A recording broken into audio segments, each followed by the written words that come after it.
अस्सलाम वालेकुम व्यूअर्स, आप देख रहे हैं उर्दू एचडी। व्यूअर्स, आज पाक फ़ज़इया के एक ऐसे कौमी हीरो के बारे में आपके साथ डिस्कस करूंगी जिसने खामोशी से अपना काम किया, खामोशी से एयरफोर्स से रुखसत हुआ और एक दिन इसी खामोशी से दुनिया भी छोड़ गया। इसके बारे में मीडिया भी हमेशा खामोश ही रहा है। Air chief marshal Anwar Shamim Haripur में पैदा हुए। सन 1952 में एयरफोर्स ज्वाइन की। आप सन 1965 और 1971 की पाक भारत जंगों के हीरो हैं और सन 1978 में पाक फ़ज़इया के सरबराह बने।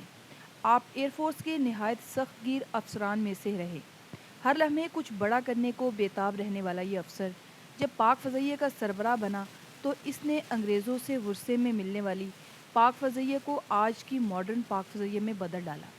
अमेरिका से F-16 और चाइना से A-5 लड़ाका तैयारे हासिल करके पुराने तैयारों को चलता व्यूअर्स पाक फ़ज़इया का हेडक्वार्टर चकलाला मुंतकिल किया और कई नए एयरबेस खड़े कर दिए। बहुत कम लोग ये बात जानते हैं कि अफ़गान वार के दौरान तीनों मुसल्लह अफवाज में से सिर्फ पाक फ़ज़इया थी जिसने रशियन मिलिट्री से तवील दूबदू जंग लड़ी, पाकिस्तान की फ़ज़इया सरहदों की हिफाजत की। ये जंग गुमनाम हीरो अनवर शमीम के दौरानिए में लड़ी गई।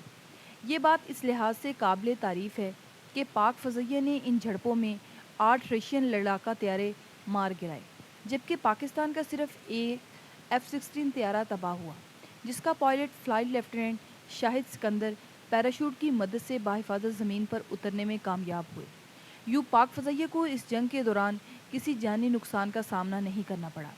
एयर मार्शल अनवर शमीम का दूसरा बड़ा कारनामा सन 1984 में कोहाटा पर इसराइल के मुमकिना हमले को नाकाम करना था। उन्होंने अपनी किताब में लिखा है कि रात 12 बजे के बाद मुझे बैरून मुल्क से कॉल मौसूल हुई कि इसराइल के लड़ाका तैयारे इंडिया की तरफ जाते देखे गए हैं।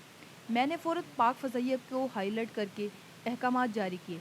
फौरी तौर पर आर्मी चीफ जनरल ज़ियाउल हक को आगाह किया और साथ ही इससे ट्राम्बे में वाक़े भारत के भाभा न्यूक्लियर प्लांट को जवाबी हमले में तबाह करने की इजाज़त हासिल कर ली। रात 2 बजे पूरी पाक फ़ज़इया का 80% स्टाफ अपनी अपनी ड्यूटी संभाल चुका था और हमारे लड़ाका तैयारे रावलपिंडी और इस्लामाबाद की फ़िज़ाओं में निचली और दरमियानी सतह पर परवाज़ शुरू कर चुके थे। इस दौरान भारत को हमारी तैयारी की इत्तला दे दी गई। यूँ वो और इसराइल अपनी हमाकत से बाज आ गए। एयर मार्शल अनवर शमीम का तीसरा और नहायत ही अहम कारनामा ये है कि वो पाकिस्तान के मिसाइल प्रोग्राम के बानियों में से हैं। हमारी बाकायदा स्ट्रेटेजिक कमांडो फोर्स तो पिछले 14 सालों के दौरान बनी है, लेकिन एयरफोर्स की स्ट्रेटेजिक कमांड अनवर शमीम की दहाई में बना चुके हैं, क्योंकि तैयार होते एटम बम के इस्तेमाल का पहला मुमकिना ऑप्शन पाक फ़ज़इया ही। व्यूअर्स, तब जनरल ज़ियाउल हक ने पाकिस्तान के शुरू होते मिसाइल प्रोग्राम का चार्ज भी स्ट्रेटेजिक कमांड के सपुर्द कर दिया। मुनीर ए खां का project air marshal Anwar Shamim की बराह रास्त निगरानी में आ गया। हमारे मिसाइलों की पहली नस्ल जो हतफ सीरीज़ कहलाती है और जिसका पहला तजर्बा सन 1999 में हुआ था, ये अनवर शमीम ही की मेहनत का हासिल था। Air chief marshal Anwar Shamim को इनकी अहमियत के सबब बार बार एक्सटेंशंस दी गई। आप तकरीबन 7 साल पाक फ़ज़इया के सरबराह रहे और सन 1985 में रिटायर हुए। आप पाकिस्तानी मिलिट्री की तारीख में सबसे ज़्यादा फ़ौजी एजाज़ात पाने वाले अफसरान में से हैं। इनके बड़े एजाज़ात में सतारा इम्तियाज़ मिलिट्री, हिलाल इम्तियाज़ मिलिट्री, निशान इम्तियाज़ मिलिट्री और सतारा जुरत शामिल हैं। जबकि अरब इसराइल जंग के बाद डेपुटेशन पर उर्दन में रहते हुए उर्दन की फ़ज़इया को असर नौ बहाल करने पर इन्हें उर्दन की तरफ से अल इस्तिक़लाल अवार्ड, इन्हें अमेरिका की जानिब से legend of merit military award भी दिया गया, जो पाक फ़ज़इया को दुनिया की सफ़े अव्वल की एयर फोर्सेस में ला खड़ा करने का इतराफ़ में था।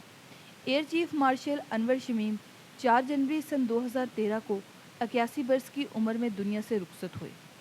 अल्लाह ताला आपको जन्नतुल फिरदौस में आला मुकाम अता फ़रमाए, आमीन। व्यूअर्स, आज की वीडियो बस यहीं तक थी। उम्मीद है आपको हमारी आज की वीडियो पसंद आई होगी। वीडियो को लाइक और शेयर करें और चैनल को सब्सक्राइब करें। अपनी राय का इजहार कमेंट सेक्शन में करते रहें। Thank you for watching this video. अल्लाह हाफिज़।